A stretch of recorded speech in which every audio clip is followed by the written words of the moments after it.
I think all of the lies that have been told for more than a year and a half about the Ukrainians are winning, the Ukrainian cause is just, the Russians are evil, the Russians are incompetent, all of that is collapsing.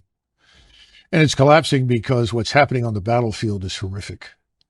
Ukrainians now, we think, have lost 400,000 men killed in battle. We were talking about 350,000 a few months ago. Within the last month of this supposed counteroffensive, which was to sweep the battlefield, they lost at least 40,000 killed. We don't even know how many people have been wounded, but we know that probably upwards of 40 to 50,000 soldiers are amputees. We know the hospitals are full. And we know that Ukrainian units at the platoon and company level, that's with anywhere from 50 to 150 to 200 men, are in piecemeal fashion surrendering to the Russians.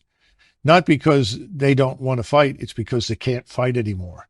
They have so many wounded, they can't evacuate them. And commanders are saying, well, if I can't evacuate my wounded, I'm going to surrender because otherwise the wounded will die. And so they call the Russians, and they all speak Russian, and tell them on the radio, look, I've got 50, 60 wounded here. I'm going to surrender because I don't want them to be killed. And the Russians from the very beginning have always treated the Ukrainian soldiers very fairly and very gently.